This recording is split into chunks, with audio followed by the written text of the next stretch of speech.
Colombia, luchando por la vida. tu pueblo, El cambio llegó, te mató, el pueblo lo soñó. tu historia. Colombia despertó y avanza sin miedo, ¡Que viva Colombia! pues el amor es la salida. Pedro, mi presidente, cuando el cambio será real, lo bueno ya se viene, es el patria promesa de unidad. Petro, tu presidente, Colombia empieza a cambiar, lo bueno ya se viene, ya llega el cambio por la vida, hoy en nuestras manos está. Ahí tenemos imágenes de la campaña de Gustavo Petro, que ha resultado ser el candidato que lleva la delantera, el candidato de la izquierda.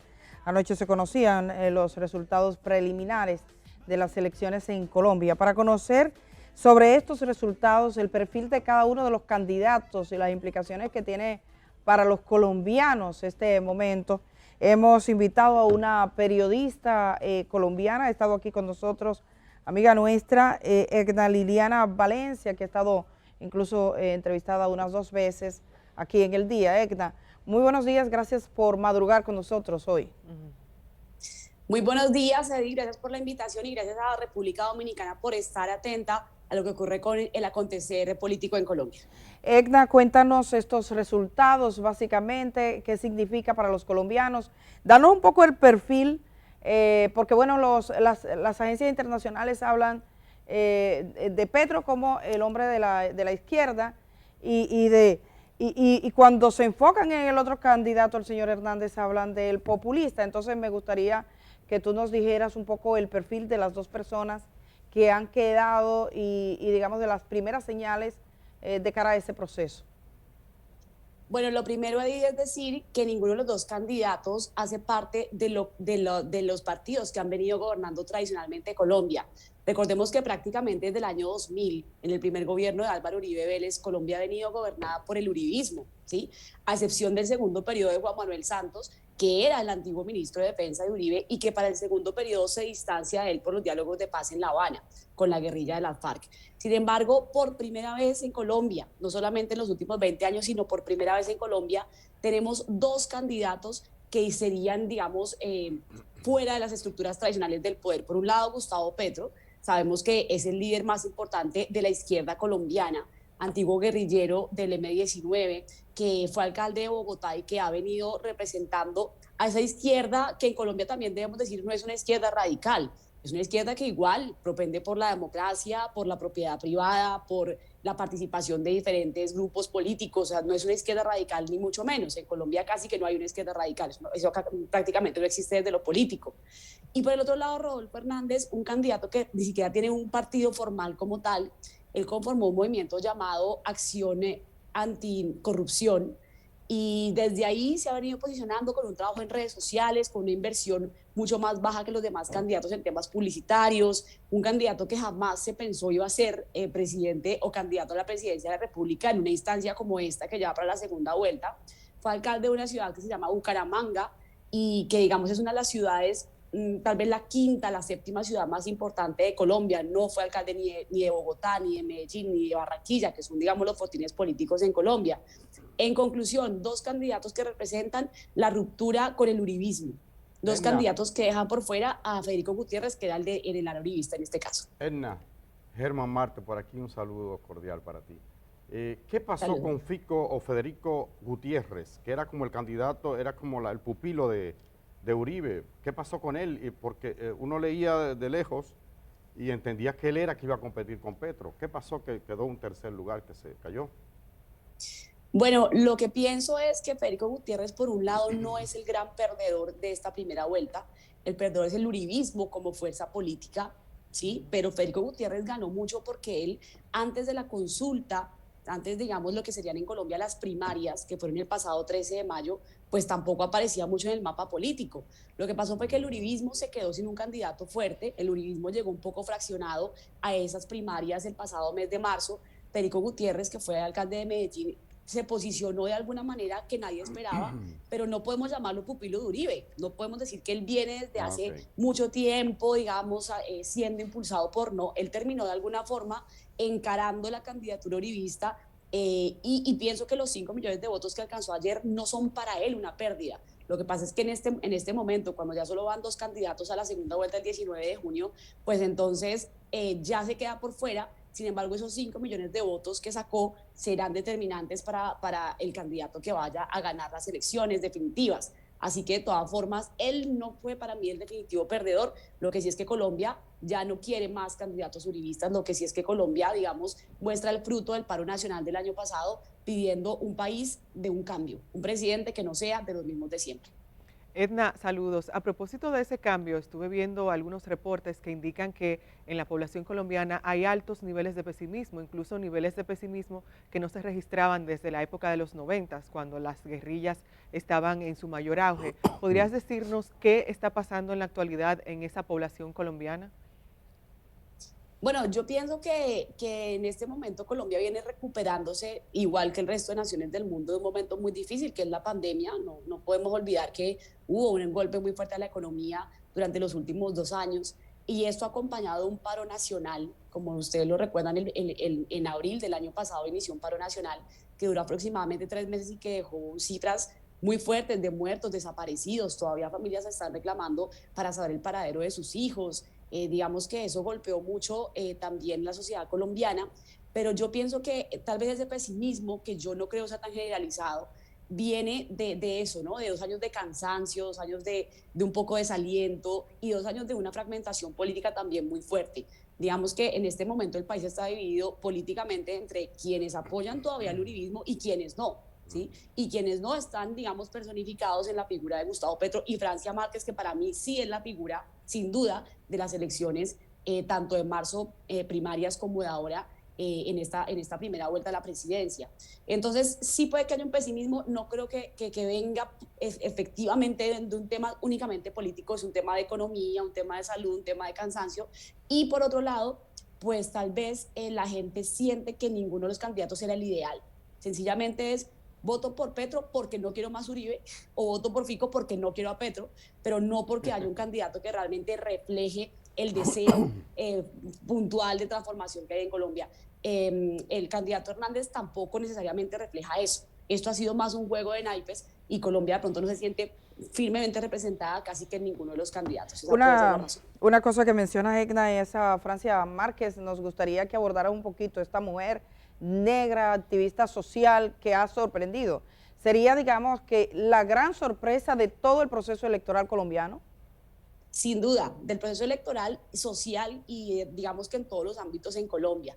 Primero hay que decir que una de las noticias, además de que el uribismo pues fue derrotado ayer, esa es la primera noticia para mí en este momento. La segunda sería decir que tenemos 2 candidatos que no son lo tradicional en Colombia, ¿cierto? No son políticos, digamos, de lo que tradicionalmente ha estado, uno de izquierda y otro independiente.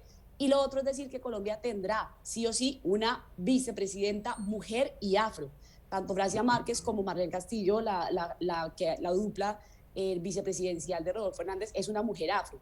Pero Francia Márquez definitivamente está marcando una transformación en la conciencia política de Colombia.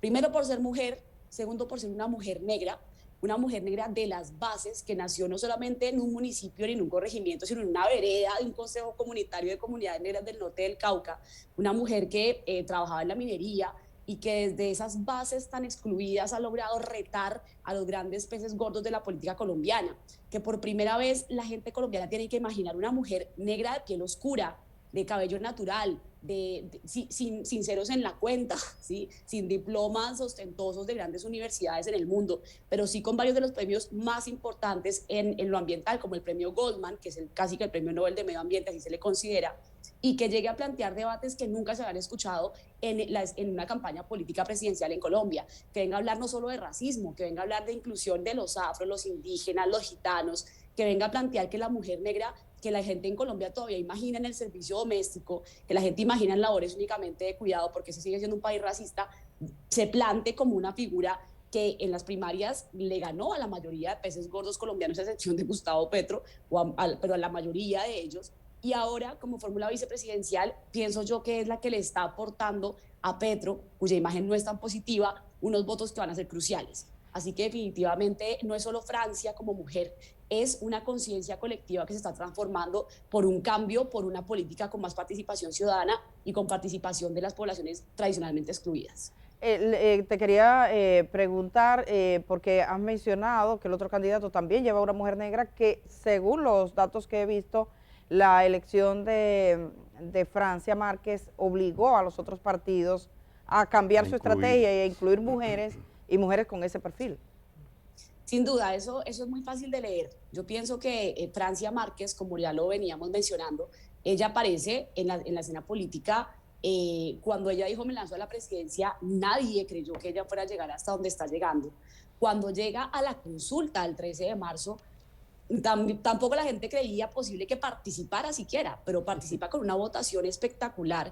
Ella deja por debajo, por ejemplo, a Sergio Fajardo, que era el candidato del centro, que en este momento son los 800.000 votos, le gana a grandes políticos de Colombia. Y entonces Gustavo Petro se ve en la decisión de analizar, porque ellos dos iban en consulta por el mismo colectivo político, y analizar si la pone como vicepresidenta o no. Cuando Petro hace esa jugada, que fue muy inteligente desde mi punto de vista, los demás candidatos se apresuran a buscar también un candidato vicepresidencial afro.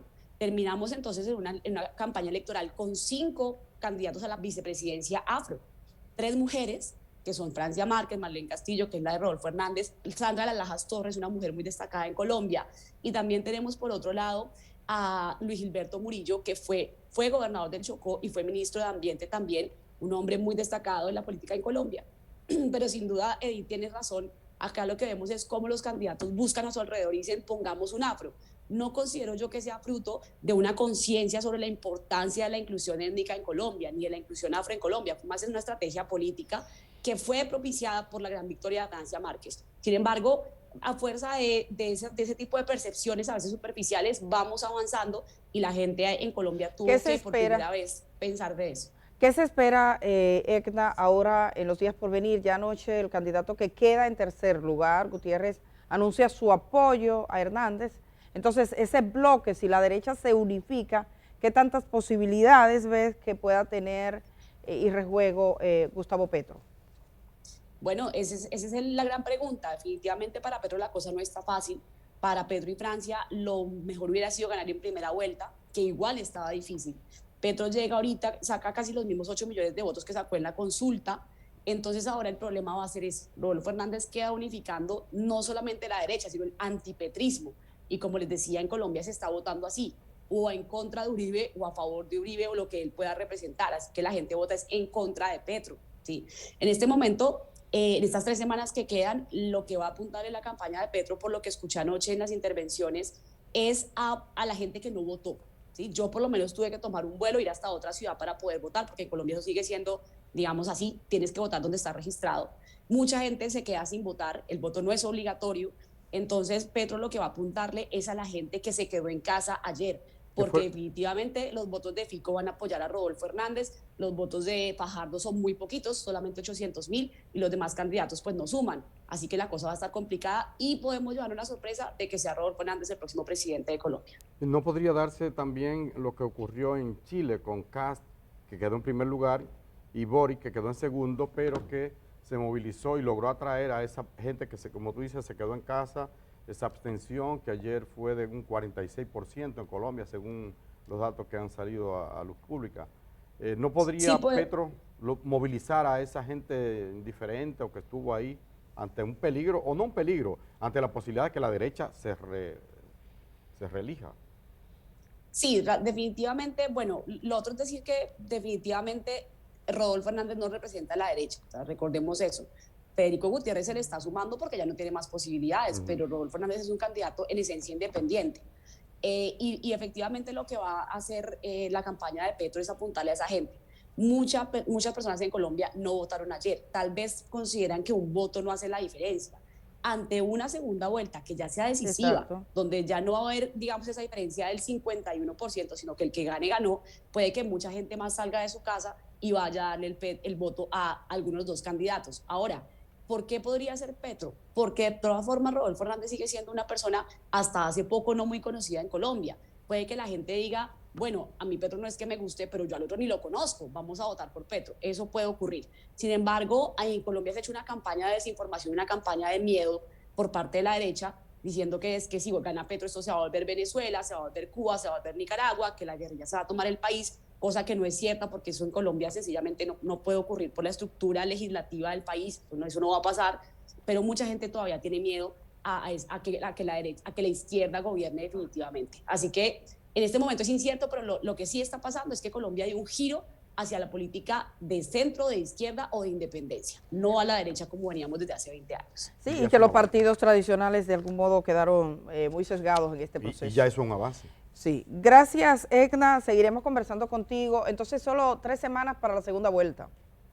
Así es, próximo 19 de junio Colombia decide definitivamente, lo que sí, como les digo, tendremos vicepresidenta mujer, vicepresidenta afro, tendremos presidente no tradicional. Colombia le dijo no al continuismo, eso ya es un avance y vamos a ver qué deciden los colombianos para el 19 de junio. Mucha suerte con eso, seguimos mirándoles desde aquí. Gracias Edna Liliana por madrugar con nosotros. A ustedes, mil gracias. Muchísimas gracias a Edna, vamos a ir a la pausa brevísima, regresamos de una vez, tenemos más, también tenemos la conversación que hoy recuperamos, probablemente el material más visto de nuestras plataformas digitales, es la entrevista que hizo el periodista Uchi Lora a Inver Barreras. Regresamos de una vez, tenemos otras cosas.